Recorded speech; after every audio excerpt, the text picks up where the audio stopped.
Hello दोस्तों, मैं action Arya और आप देख रहे हैं हमारा यूट्यूब चैनल आर्या कोचिंग। जैसा कि आप जानते हैं, आप यहां पर पढ़ते हैं इंटरमीडिएट की मैथ और फिजिक्स की क्लासेस बहुत ही सरल और यूनिक तरीके से। तो आज मैं फिर आपके लिए लेके आया हूं इंटरमीडिएट की फिजिक्स की क्लास। और आज की फिजिक्स की क्लास में हम लोग पढ़ने वाले हैं लेसन 4 का बहुत ही इंपॉर्टेंट टॉपिक, जो कि है, मैंने यहां पर लिखा हुआ है, चुंबकीय क्षेत्र के कारण धारावाही चालक पर बल। और इस बल की दिशा ज्ञात करने के लिए यहां पर जो दो नियम हैं जो कि बहुत ही इंपॉर्टेंट होते हैं, मैंने इनको भी लिया है आज की क्लास में, जो कि दिए गए हैं। दाएं हाथ की हथेली का नियम नंबर 2, इसकी सहायता से हम इस बल की दिशा ज्ञात करते हैं। और उसके बाद में फ्लेमिंग के बाएं हाथ का नियम बहुत ही इंपॉर्टेंट है और इसकी कारण भी हम लोग ज्ञात करते हैं चुंबकीय बल की दिशा को। ठीक है, तो बहुत ही इंपॉर्टेंट आज की क्लास होने वाली है। और उसके बाद में हम लोग इस बल का मान कितना होता है, इसका फॉर्मूला क्या होता है, इसका भी हम लोग डेरिवेशन करने वाले हैं। इसे भी हम लोग डेराइव करेंगे। बहुत ही सरलता से, ध्यान से देखना है आप लोगों को। बस आपको शुरुआत से अंत तक इस वीडियो को देखना है और आपको बहुत ही अच्छे से समझ में आ जाएगा। ठीक है, ये मेरा वादा है। चलो आज की क्लास स्टार्ट करते हैं। लेकिन आज की क्लास स्टार्ट करने से पहले मैं कहना चाहूंगा कि अगर अभी तक आपने हमारे चैनल को सब्सक्राइब नहीं किया है तो सब्सक्राइब कर लीजिए, और बेल आइकन को नहीं प्रेस किए हैं तो बेल आइकन को भी प्रेस कर दीजिए, जिससे आपको आने वाले सभी वीडियोस का नोटिफिकेशन मिलता रहेगा और आप अच्छे से पढ़ाई कर पाएंगे। और हाँ, हमारा एक नया चैनल है जिस पर मैं अपनी कविताएं डालता हूं, क्योंकि मैं टीचर के साथ साथ में एक कवि भी हूं, छोटी मोटी कविताएं भी लिखता हूं, तो वो भी मैं डालता रहता हूं। एक दूसरा चैनल है अग्रसेन आर्या के नाम से, तो आप उस पर भी विजिट करिए और हमारी कविताएं सुनिए। और अगर पसंद आए तो उन्हें लाइक करिएगा, शेयर करिएगा और उस चैनल को भी सब्सक्राइब करिएगा। ठीक है, तो जरूर विजिट करिए अग्रसेन आर्या चैनल पर। स्पेलिंग है AGRASENARYA। Okay, Agrasen Arya channel पर विजिट करिए और वहां पर भी कविताएं सुन सकते हैं। ठीक है, तो चलो आज क्लास को स्टार्ट करते हैं। आज के क्लास में हमें सबसे पहले क्या देखना है, क्वेश्चन जो है उसको मेन चीज समझना होता है, उसके बाद में हम उसको अच्छे से समझेंगे। ठीक है, तो सबसे पहली बात यहां पर क्या है, चुंबकीय क्षेत्र के कारण धारावाही चालक पर बल। मतलब अभी तक हम लोगों ने पिछली वाली क्लास की अगर हम बात करें तो पिछली वाली क्लास में हम लोगों ने चुंबकीय क्षेत्र के कारण किसी आवेशित कण पर बल की बात की थी। मतलब यदि कोई चुंबकीय क्षेत्र है और उस चुंबकीय क्षेत्र में कोई आवेशित कण आता था तो उस पर एक बल लगता था जिसे हम लॉरेंज बल कहते थे। उसका डिस्कस हम लोगों ने पिछले वाले वीडियो में किया था और फार्मूला भी डिराइव किया था, F = QVB sin theta. Okay, आपको याद होगा। अगर आपको वो याद है तो आज हम लोग क्या देखने वाले हैं, फिर चुंबकीय क्षेत्र के भीतर अब एक आवेशित कण नहीं है, चुंबकीय क्षेत्र के भीतर अब कोई धारावाही चालक रखा जाएगा और उस पर बल कितना लगेगा, अब हम लोगों को यह देखना है। ध्यान से देखिएगा, यहां पर क्या हम बात करने जा रहे हैं। मान लिया ये चुंबकीय क्षेत्र है, ठीक है, ये चुंबकीय क्षेत्र है। चुंबकीय क्षेत्र की दिशा इस तरह से है, एरो के माध्यम से हम यहां पर दिखा रहे हैं। और इस चुंबकीय क्षेत्र के भीतर यदि कोई आवेशित कण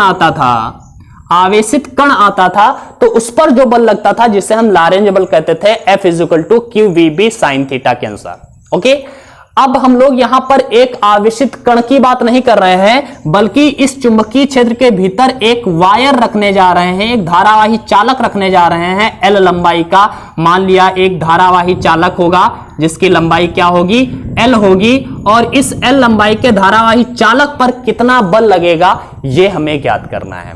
अच्छा, हम इसे ज्ञात कैसे करेंगे, ध्यान से देखना। फंडा क्या है, हमें इस्तेमाल करना होगा वही लॉरेंज बल को ही। कैसे करेंगे अभी हम लोग देखते हैं, लेकिन वो तो बात का टॉपिक है जब हम लोग ये समझेंगे चालक गतिमान आवेश पर बल से धारावाही चालक पर बल की व्याख्या जब हम करेंगे तो उसे समझाएंगे। लेकिन उससे पहले ये जो दो टॉपिक हमने बताए हैं, चुंबकीय क्षेत्र के कारण धारावाही चालक पर बल जो लगता है उस बल की दिशा किधर होती है, हम दिशा ज्ञात करने के लिए दो नियमों का इस्तेमाल करते हैं।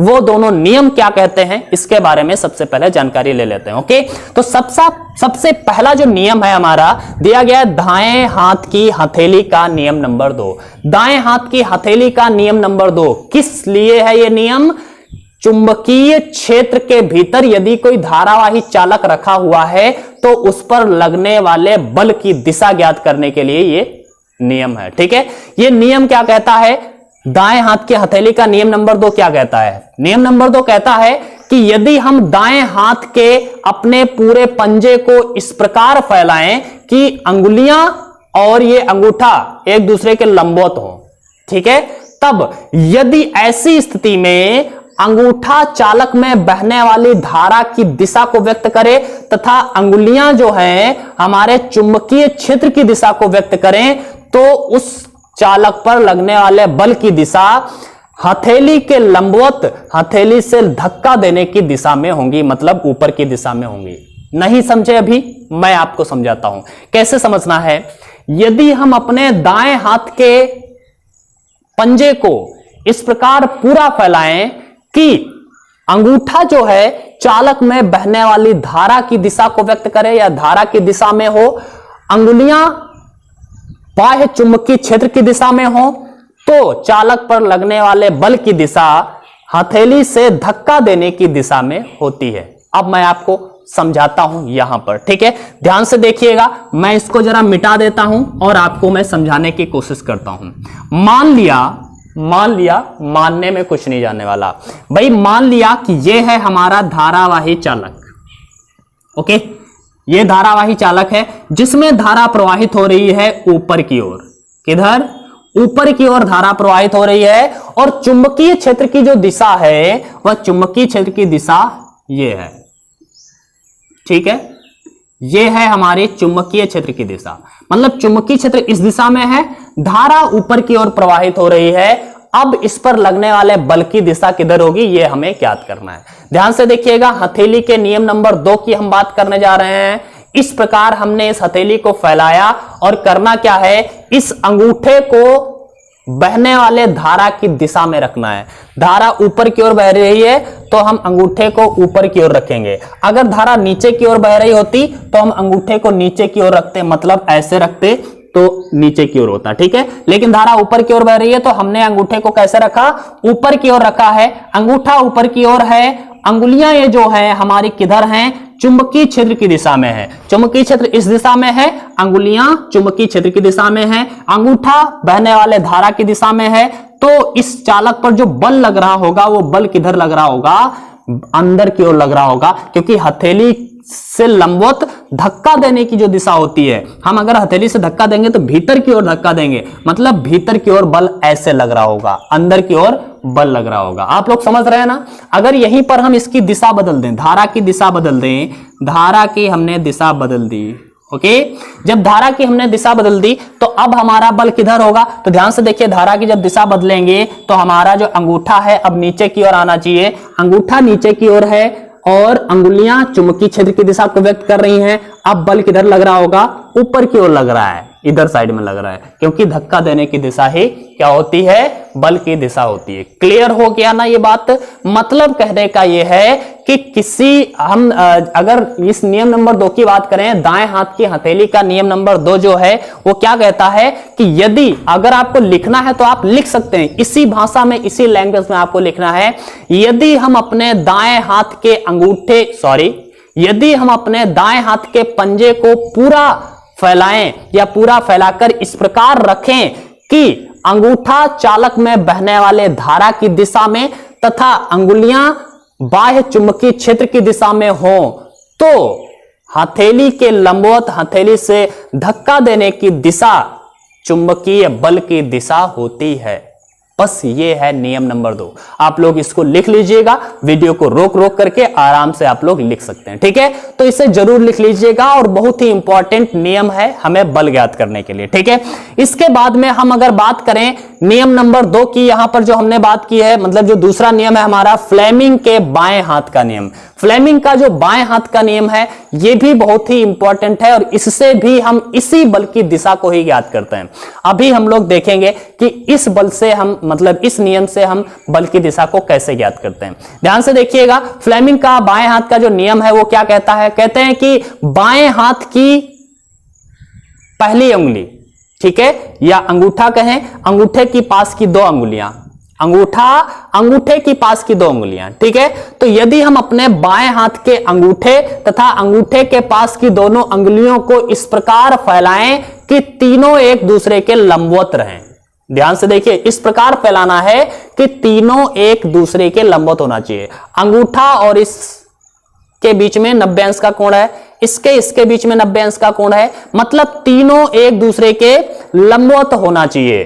तो हमें क्या लिखना है, बाएं हाथ के नियम में क्या लिखना है कि यदि हम अपने बाएं हाथ के अंगूठे तथा अंगूठे की दोनों अंगुलियों को, अंगूठे के पास की दोनों अंगुलियों को इस प्रकार फैलाएं कि तीनों एक दूसरे के लंबवत रहें, तब यदि पहली अंगुली चुंबकीय क्षेत्र की दिशा में हो तथा दूसरी अंगुली चालक में बहने वाली धारा की दिशा को व्यक्त करे, तो अंगूठा चालक पर लगने वाली दिशा को व्यक्त करेगा।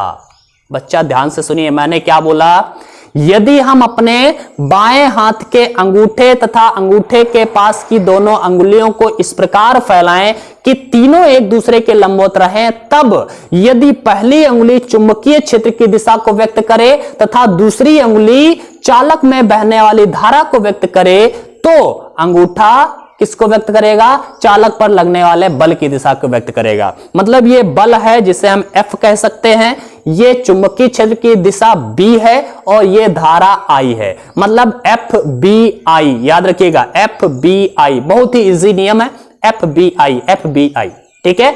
तो ये याद रखना है आपको, इसको हम अप्लाई करके आपको दिखाते हैं। यहां पर ध्यान से देखिएगा, नीचे की ओर धारा बह रही है, नीचे की ओर धारा बह रही है, तो धारा कौन सी व्यक्त, उंगली कौन सी व्यक्त करती है, दूसरी वाली उंगली, मतलब ये जो उंगली है वो धारा की दिशा में, वो नीचे की ओर होनी चाहिए, नीचे की ओर होनी चाहिए। चुंबकीय क्षेत्र की दिशा में क्या होना चाहिए, ये उंगली होनी चाहिए। तो ये जो अंगूठा है किधर है, ऊपर की ओर है, मतलब बल किधर है, ऊपर की ओर है। यही उस वाले नियम से भी निकली थी बल की दिशा, और यही इस वाले नियम से भी बल की दिशा निकलेगी, मतलब बल की दिशा सेम रहने वाली है। बच्चा दोनों नियम से, किसी भी नियम से निकालें, बल की दिशा वही आएगी दोनों नियम से, ठीक है। तो ध्यान से देखना है, अगर हम यहीं पर बदल दें, मान लिया धारा ऊपर की ओर बह रही है, अगर धारा ऊपर की ओर बहा दें तो हम ये जो धारा की दिशा है, दूसरी वाली उंगली है, उसे हम ऊपर करेंगे, चुंबकीय क्षेत्र की दिशा को इधर करेंगे, और बल अब अंगूठा किधर है, भीतर की ओर है, मतलब बल भीतर की ओर लग रहा है। यहीं पर अगर हम इस चुंबकीय क्षेत्र की दिशा को बदल दें,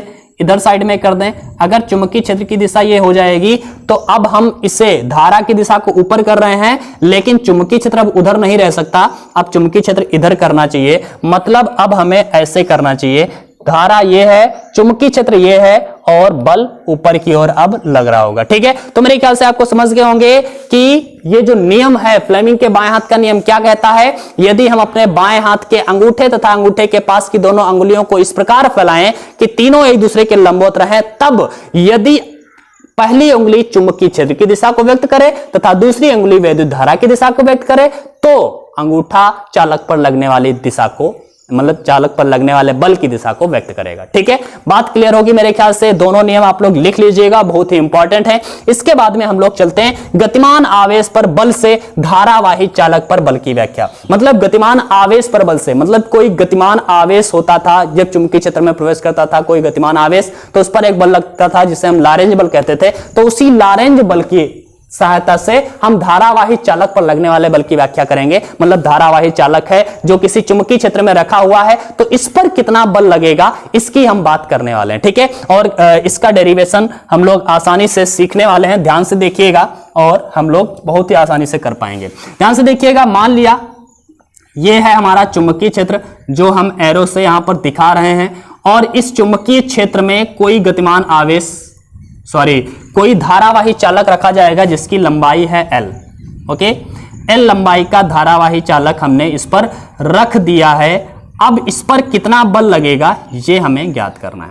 अच्छा, हमें मालूम है जब कोई किसी चालक में धारा बह रही होती है तो धारा बहने का मतलब है कि उसमें इलेक्ट्रॉन चल रहे होते हैं। वास्तव में इलेक्ट्रॉन चलते हैं, वही तो धारा होती है, क्योंकि जब हम किसी चालक के सिरों पर हम वोल्टेज स्थापित करते हैं तो उसके भीतर जो मुक्त इलेक्ट्रॉन होते हैं वो एक निश्चित वेग से, नियत वेग से चलने लगते हैं, जिसे हम अनुगमन वेग कहते थे या अपवाह वेग कहते थे, आप लोग याद करिए, ठीक है। उस अपवाह वेग से जब इलेक्ट्रॉन एक दिशा में चलने लगते हैं तो धारा बहने लगती है, ठीक है। तो हम लोग क्या करने वाले, हमें यह मालूम है कि आवेश मतलब इलेक्ट्रॉनों के प्रवाह से ही वैद्युत धारा बहती है। अब एक इलेक्ट्रॉन पर जितना बल लगता है वो हमें पता है, किसी एक आवेश पर कितना बल लगेगा वो हमें पता है, QVB sin थीटा। किसी गतिमान आवेश पर लगने वाला बल QVB sin थीटा होता है। तो QVB sin थीटा बल लगेगा। अब अगर एक इलेक्ट्रॉन पर इतना बल लगेगा तो कितने इलेक्ट्रॉन है, टोटल इलेक्ट्रॉनों पर कितना बल लगेगा ये हमें निकाल लेना है और बस वही हमारा पूरे चालक पर बल हो जाएगा। ठीक है, ध्यान से देखिएगा। इसके लिए हम क्या करते हैं, हम मान लेते हैं कि माना कोई एक चालक है जिसकी लंबाई L है और इस L लंबाई के चालक को बाह्य चुंबकीय क्षेत्र B में थीटा अंश के कोण पर रखा गया है। ठीक है, तब हम कहेंगे कि इसके भीतर उपस्थित एक इलेक्ट्रॉन, जिसे हम बोलते हैं एक इलेक्ट्रॉन पर लगने वाला बल, हम ज्ञात करेंगे। और पहले हम सबसे पहले क्या ज्ञात करेंगे कि इसमें कितनी धारा बह रही है, कि इस चालक में धारा कितनी बह रही है। तो धारा कितनी बह रही है, तो हमें यह अपवाह वेग में ही हम लोगों ने पता था कि I बराबर NeAVD हुआ करता था। चालक में बहने वाली धारा का वैल्यू I बराबर NeAVD होता था, हमें आप लोगों को याद होगा। तो आप लोग याद रखिएगा कि चालक में बहने वाली धारा का जो फार्मूला होता था I बराबर NeAVD होता था। अपवाह वेग से आप लोगों को याद होगा, लेसन नंबर 3 में जाइएगा, आपको अच्छे से मिल जाएगा। तो हम कह सकते हैं, मान लिया चालक की लंबाई L है तथा उसका परिच्छेद क्षेत्रफल A है तथा उसमें उपस्थित इलेक्ट्रॉन जो गति कर रहे हैं उनका अनुगमन वेग Vd है, तब 1 सेकंड में प्रवाहित इलेक्ट्रॉनों द्वारा आवेश जो होगा वो कितना होगा, NeAVD होगा। और 1 सेकंड में प्रवाहित इलेक्ट्रॉनों द्वारा जो आवेश प्रवाहित होता है उस आवेश की मात्रा को ही हम क्या कहते हैं, वैद्युत धारा। मतलब एकांक समय में प्रवाहित आवेश को ही हम क्या कहते थे, वैद्युत धारा। तो 1 सेकंड में प्रवाहित आवेश को हम क्या कहेंगे, वैद्युत धारा। तो हम कहेंगे, यहीं पर लिखना शुरू करेंगे कि चालक में 1 सेकंड में ही प्रवाहित आवेश को वैद्युत धारा कहते हैं, जिसे हम I से व्यक्त करते हैं। तो I बराबर NeAVD हो जाएगा। ये हमें फार्मूला लेसन नंबर 3 से पता है। ठीक है, आप लोगों को नहीं पता है तो जाइए आप देखिएगा जाके, वीडियोस सारे हमने अच्छे से समझाए हैं। ठीक है, तो I बराबर NeAVD है, समीकरण ये है, हमें ये पता चल गया इतनी वैद्युत धारा बह रही है। ठीक है, अब हम देखते हैं कि एक इलेक्ट्रॉन, अगर एक इलेक्ट्रॉन तो उसमें बह नहीं रहे होंगे, बहुत सारे इलेक्ट्रॉन बह रहे हैं और उसी के कारण वैद्युत धारा बन रही है। ठीक है, तो एक इलेक्ट्रॉन पर कितना बल लग रहा है, बाद में हम देखेंगे सारे इलेक्ट्रॉनों पर कितना बल लग रहा है, वही हमारा कुल बल होगा। ठीक है, तो एक इलेक्ट्रॉन पर लगने वाला बल, तो हमें मालूम है एक इलेक्ट्रॉन पर लगने वाला जो चुंबकीय बल होता है, मार्कर गड़बड़ कर रहा है यार, चुंबकीय बल होता है वो क्या होता है, F बराबर QVB sin थीटा। यही तो होता है, हम लोगों ने पिछली वाली क्लासेस में पढ़ा था। ठीक है, यहां पर Q क्या है, आवेश है। यहां पर इलेक्ट्रॉन का आवेश अगर होगा तो हम इलेक्ट्रॉन के आवेश को E लिखेंगे। तो हम क्या लिखेंगे, Q की जगह पर E। V क्या है, वेग है। और यहां पर क्या है, अनुगमन वेग से इलेक्ट्रॉन चल रहे हैं, तो यहां पर वेग क्या होगा, अनुगमन वेग, जिसे हम Vd कहते हैं। ठीक है, तो E इंटू Vd और B sin थीटा। तो हम यहां पर एक इलेक्ट्रॉन पर लगने वाले बल का मान क्या होगा, EVdB sin थीटा। तो यही हमने लिखा है, प्रत्येक इलेक्ट्रॉन पर आरोपित बल F डैश बराबर EVdB sin theta. Okay, EVdB sin theta, इतना हो गया है एक इलेक्ट्रॉन पर लगने वाला बल। अब इसके भीतर हैं कितने इलेक्ट्रॉन, ये देखते हैं। तो हमें मालूम है कि भाई इसका जो आयतन, भाई एकांक आयतन में उपस्थित इलेक्ट्रॉनों की संख्या n है। मतलब एक आयतन में n इलेक्ट्रॉन उपस्थित है। हमने ये माना है कि एकांक आयतन में उपस्थित इलेक्ट्रॉनों की संख्या कितनी है, n है। तो 2 आयतन होगा तो कितना हो जाएगा, 2n हो जाएंगे टोटल इलेक्ट्रॉन। 3 आयतन होगा तो 3n हो जाएंगे टोटल इलेक्ट्रॉन। अब कितना आयतन है उतने ही n हो जाएगा टोटल इलेक्ट्रॉन। ठीक है, तो भाई आयतन कितना है, तो आयतन कितना होगा, तो लंबाई इंटू परिच्छेद क्षेत्रफल की गुणा कर लें तो आयतन हो जाता है। परिच्छेद क्षेत्रफल इंटू लंबाई, यही तो होता है आयतन।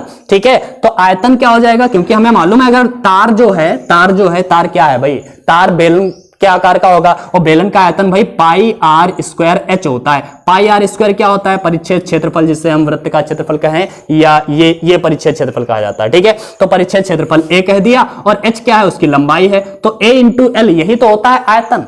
ठीक है, आयतन कितना है, a इंटू एल, कितना है, a इंटू एल। तो अगर एकांक आयतन में उपस्थित इलेक्ट्रॉनों की संख्या स्मॉल n है तो a इंटू एल आयतन है, तो उसमें इलेक्ट्रॉनों की संख्या होगी n से इसकी गुणा कर देंगे तो NaL हो जाएगी। मतलब जो तार में उपस्थित कुल इलेक्ट्रॉनों की संख्या होगी वो क्या होगी, NaL होगी। यही मैंने यहां पर लिखा है, पूरे आयतन में इलेक्ट्रॉनों की संख्या NaL होगी। कितनी होगी, एकांक आयतन में कितनी है n, तो पूरा आयतन कितना है Al, तो Al आयतन में उपस्थित इलेक्ट्रॉनों की संख्या n इंटू Al। ठीक है, तो यही बताया है पूरे आयतन में इलेक्ट्रॉनों की संख्या n इंटू Al होगी।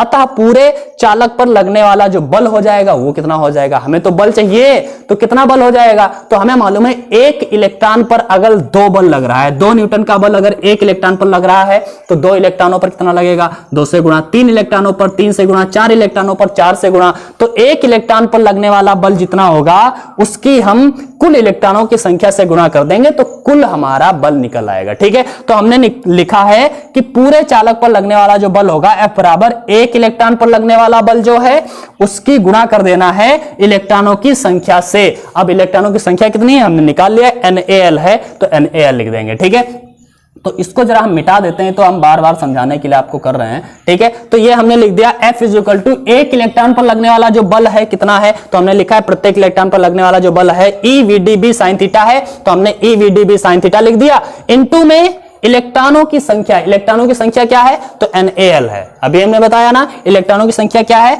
NaL है, तो हमने NaL लिख दिया है। तो F इज इक्वल टू क्या हो गया, यहां पर हम एक साथ में कर रहे हैं NeAVD हमने साथ में कर लिया। क्यों कर लिया, क्योंकि हमें मालूम है कि NeAVD क्या हो जाएगा, ये I बन जाएगा। क्या बन जाएगा, I बन जाएगा, इसलिए हमने इसको अलग कर लिया, NeAVD अलग कर लिया, BL और sin थीटा बचा है। ठीक है, तो NeAVD क्या हो गया है, I। क्यों, क्योंकि ये समीकरण 1 कहता है कि I इज इक्वल टू होता है NeAVD, तो NeAVD की जगह पर I लिख दिया, BL ये BL sin थीटा ऐसे रहेगा, अर्थात F बराबर IBL sin थीटा। इसकी सहायता से हमने ये फार्मूला निकाल लिया, F बराबर IBL sin थीटा। बहुत ही इंपॉर्टेंट इक्वेशन है और इसको याद रखिएगा। तो अब हम इसकी स्थितियों को देख लेते हैं। इसकी स्थितियां क्या हैं, नंबर 1 स्थिति, अगर हम कहें कि चालक जो है चुंबकीय क्षेत्र की दिशा में ही रखा हो, मतलब चुंबकीय क्षेत्र इस दिशा में है और चालक भी इसी दिशा में रखा हुआ है, ऐसे ही उसकी लंबाई ऐसे ऐसे है। ठीक है, तब हम क्या करते हैं, तब हमारे बीच जो चालक और चुंबकीय क्षेत्र के बीच का जो कोण होगा जिसे हम थीटा कहते हैं वो क्या हो जाएगा, 0 हो जाएगा। अगर वो 0 हो गया तो इसका मतलब क्या हो जाएगा, F बराबर IBL sin 0। ठीक है, तो F बराबर क्या आ जाएगा, IBL sin 0 का मान क्या होता है, 0, तो गुणा कर देंगे पूरा 0। मतलब यदि चालक चुंबकीय क्षेत्र की दिशा में ही रखा हो या चालक की लंबाई चुंबकीय क्षेत्र की दिशा के ही समांतर हो तो ऐसी स्थिति में हम क्या कहेंगे, उस पर लगने वाला जो बल होगा 0 होगा, मतलब चालक पर किसी भी प्रकार का कोई बल नहीं लगेगा। दूसरी स्थिति है यदि चालक चुंबकीय क्षेत्र की दिशा के लंबवत रखा हो, यदि चालक चुंबकीय क्षेत्र की दिशा के लंबवत रखा हो, ऐसी कंडीशन में थीटा क्या होगा, 90 डिग्री होगा। 90 डिग्री होगा तो ये बल क्या हो जाएगा, F बराबर IBL sin 90 और F बराबर IBL sin 90 का वैल्यू 1 होता है, F बराबर IBL हो जाएगा और यही अधिकतम बल होगा, इससे ज्यादा बल नहीं लग सकता क्योंकि sin 90 का मान 1 से अधिक नहीं होता है। ठीक है, तो मेरे ख्याल से आपको ये अच्छे से समझ में आ गया होगा। अगर अब भी कोई कंफ्यूजन है तो प्लीज उस वीडियो को जरूर देखिए जहां पर मैंने अपवाह वेग को पढ़ाया है। अगर आपने उस वीडियो को नहीं देखा, अपवाह वेग को नहीं समझा होगा तो डेफिनेटली हम कह सकते हैं कि शायद आपको थोड़ी सी दिक्कत हुई हो, लेकिन अगर आपने अपवाह वेग पढ़ा होगा तो आपको अच्छे से पता होगा और आप इसे भी अच्छे से समझ पाए होंगे। ठीक है, तो आज की क्लास में बस इतना ही रखने वाले हैं, लेकिन हम कहना चाहेंगे कि अगर आपको ये वीडियो पसंद आया है, आप इससे कुछ सीखे हैं, तो इस वीडियो को लाइक करिएगा, शेयर करिएगा और चैनल को अगर सब्सक्राइब नहीं किया है तो अभी चैनल को सब्सक्राइब करिए और फिर हम मिलेंगे अगले वीडियो में। तब तक के लिए गुड बाय।